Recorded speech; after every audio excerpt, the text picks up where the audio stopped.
أعوذ بالله من الشيطان الرجيم.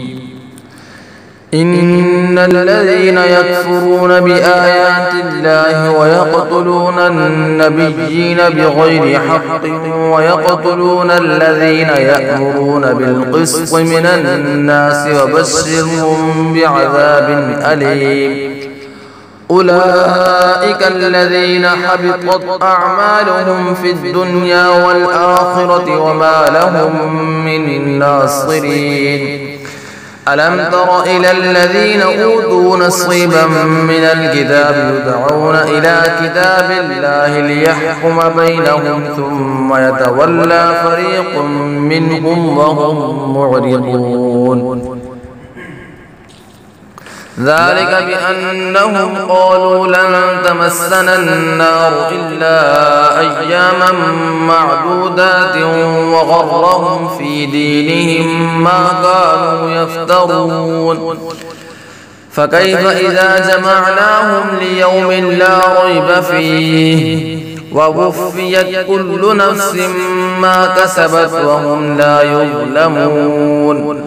قل اللهم مالك الملك تؤتي الملك من تشاء وتنزع الملك ممن تشاء وتعز من تشاء وتذل من تشاء بيدك الخير إنك على كل شيء قدير.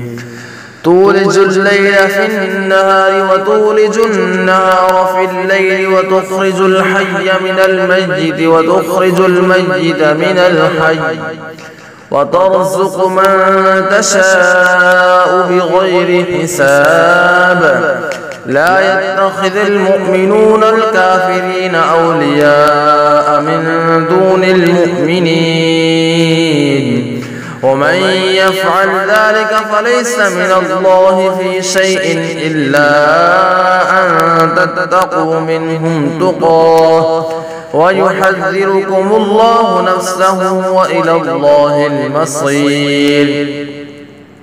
قل إن تخفوا ما في صدوركم أو تبدوه يعلمه الله ويعلم ما في السماوات وما في الأرض والله على كل شيء قدير.